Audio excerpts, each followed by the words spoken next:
Nah, setelah membuat game manager, kita akan lompat sedikit ke bagian UI ya.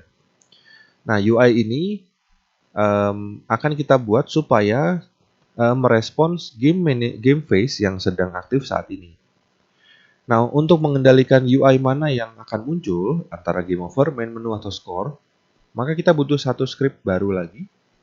Ya, jadi di dalam folder script kita klik kanan lagi, kemudian kita klik tombol create, kita pilih C# script. Kemudian script yang ini kita beri nama UI controller. Ya, seperti ini. UI controller. Oke. Kemudian sebelum kita lanjut codingnya, jangan lupa UI controllernya ini kita attach ke dalam canvas ya. Jadi ini kita drag and drop saja ke objek canvasnya. Oke, jadi nanti di canvas ini kalau kita klik, maka di dalam inspektornya ada satu komponen namanya UI controller. Ya, ini kita bisa klik 2 kali ya. Nah, script ini kita gunakan untuk mengontrol UI apa yang akan muncul pada fase game tertentu. Nah,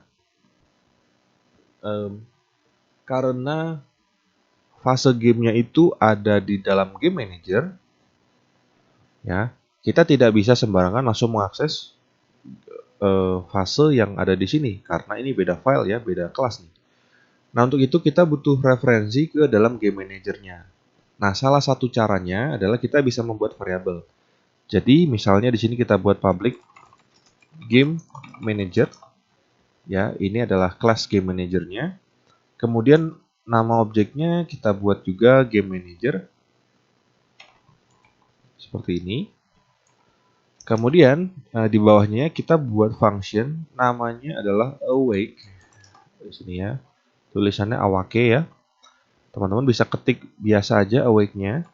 Nanti autocomplete-nya akan menawarkan function awake ini. Atau diketik otomatis, diketik manual pun tidak masalah ya. Function awake ini mirip dengan start ya, tapi awake ini jalannya lebih dulu daripada start ya.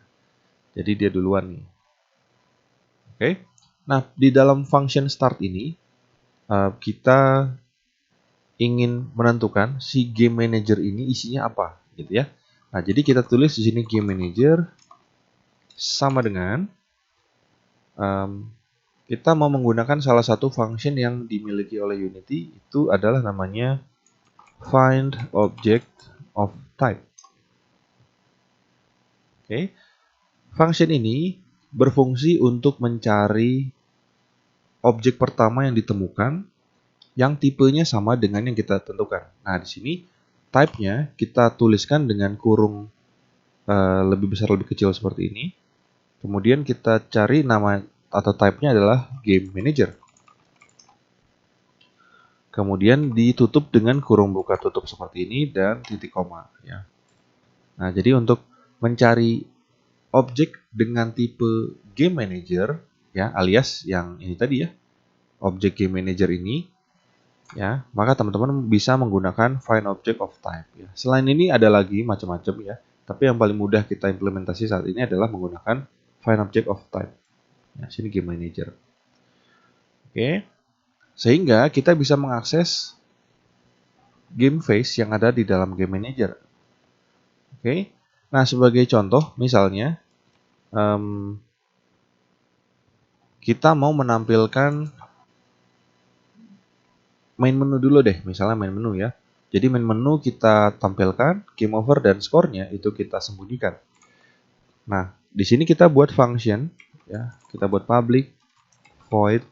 Nama functionnya ini biasanya sesuai dengan apa yang ingin kita lakukan. Contoh misalnya kita ingin menampilkan main menu, maka diberi nama show main menu. Nah, di dalam show main menu ini kita ingin menampilkan objek main menu dan menyembunyikan game over dan score. Nah, supaya bisa mengakses ketiga objek ini, kita juga membutuhkan reference atau objek yang kita gunakan untuk mereferensikan objek yang ada di dalam scene ke dalam script kita. Nah, maka di bawahnya game manager di sini kita tulis juga nih public. Nah, di sini karena kita hanya mau mengaktifkan atau menonaktifkan objek, ya, maka kita cukup membuat objek dengan tipe game object saja. Game object, misalnya di sini diberi nama, ini ada game over, main menu, dan score ya. Jadi kita beri nama masing-masing game over, ada public, game object, main menu, ada public, game object, score. Seperti ini. Nah, sehingga di dalam function show main menu, kita bisa menentukan game over ini mau ditampilkan atau tidak, main menu ini mau ditampilkan atau tidak, ini juga mau ditampilkan atau tidak. Oke, jadi untuk masing-masing ini kita perlu set ya. Jadi pertama misalnya game over, kita mau set aktif, ya kita ketik dot set aktif. Ini untuk mengaktifkan atau menonaktifkan objeknya. Dalam kurung true atau false di sini ya. Oops. True. Sorry, kalau game over ini berarti false dulu ya. False. Kalau false ini artinya objeknya tidak ditampilkan atau artinya dia disembunyikan. Sedangkan untuk main menu kita mau kita set aktifnya true. Karena kita mau menampilkan objeknya. Dan untuk yang score kita mau set aktifnya false. Seperti ini. Oke, nah ini contoh dulu ya, satu function. Nah, function ini tadi ya fungsinya adalah untuk menampilkan main menu dan menyembunyikan game over dan score. Oke. Nah, untuk mengecek apakah game manager itu fasenya sekarang lagi apa ya, gitu ya. Nah, kita bisa buatkan di dalam function update. Nah, di bawahnya function awake, teman-teman bisa enter sedikit ya supaya agak lega di sini. Kemudian diketik update. Nah, dia akan buatkan function baru namanya update. Nah, update ini adalah function yang dijalankan setiap kali refresh frame ya. Jadi kalau teman-teman mungkin familiar dengan istilah FPS ya, frame per second. Nah, itu artinya satu frame itu adalah satu kali update. Satu kali update ini dipanggil.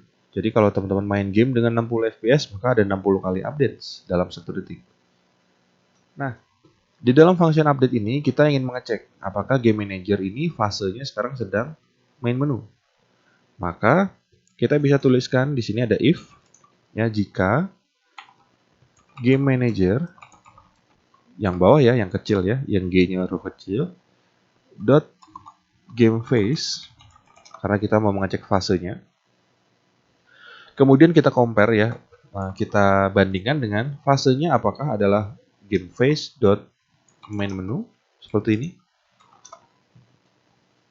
Jika komparasi ini benar, maka kita akan menjalankan apa yang ada di dalam if ini. Ya. Jadi jika fasenya sekarang adalah main menu, maka kita mau show main menu. Show main menu. Seperti itu. Nah, kita juga bisa buatkan untuk fase yang lainnya. Ya, kita bisa menggunakan else if. Kemudian kita lanjutkan dengan game manager dot game phase sama dengan game phase dot misalnya gameplay. Maka di sini ada function lagi, nanti misalnya namanya show gameplay. Kemudian ini kita bisa copy lagi ya else if-nya. Tapi fasenya sekarang kita compare dengan game over. Jadi ada 3 nih, ada main menu, gameplay, dan game over. Nah, untuk function show gameplay dan show game over-nya, ini kita bisa copy saja, karena mirip-mirip ya, show main menunya. Tapi namanya kita ganti. Yang kedua kita ganti dengan show gameplay. Kemudian yang ketiga kita ganti dengan show game over. Nah, setelah membuat function-nya, teman-teman juga jangan lupa ini true false-nya juga diganti ya.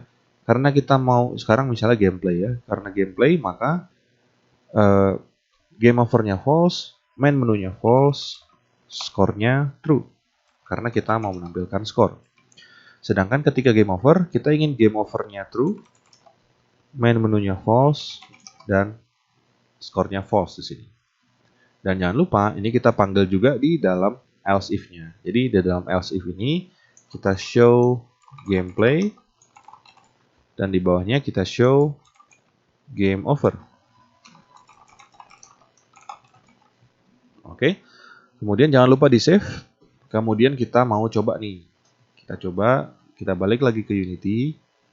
Nah, teman-teman juga jangan lupa ketika teman-teman membuat objek di sini, referensi ini, ada dua cara ya untuk mengisinya. Pertama adalah dengan menggunakan find object ini, seperti yang kita lakukan di Game Manager.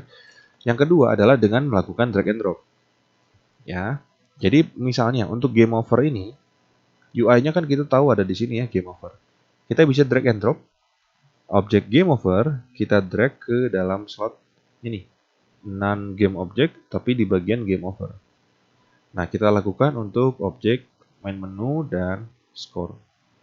Untuk game manager sebenarnya teman-teman juga bisa drag and drop seperti ini, ya. Tapi ya tadi ya, banyak caranya. Bisa dengan menggunakan find object, bisa menggunakan drag and drop. Untuk game manager karena dia spesial ya, khusus biasanya satu scene itu hanya ada satu game manager, maka kita bisa menggunakan find object. Tapi seperti misalnya game over, main menu, dan score ini aja udah 3 game object ya, berarti kita nggak bisa pakai find object of time. Ya, karena nanti tidak unik sehingga dia bingung mau cari yang mana. Oke, nah kita coba play, tombol play. Kemudian, nah di sini teman-teman bisa lihat game over dan skornya sekarang sedang diumpetin ya, dan game manajernya sekarang fasenya adalah main menu. Ini kita bisa klik, kita bisa ganti ke gameplay. Nah ini sekarang yang muncul adalah score. Kemudian kita klik, kita ganti ke game over, sekarang yang muncul adalah game over, seperti itu. Nah, jadi untuk mengendalikan UI-nya, memang dikendalikan oleh UI controller, tapi berdasarkan value dari game face yang ada pada game manager. Sekian untuk sesi kali ini, sampai ketemu di sesi berikutnya.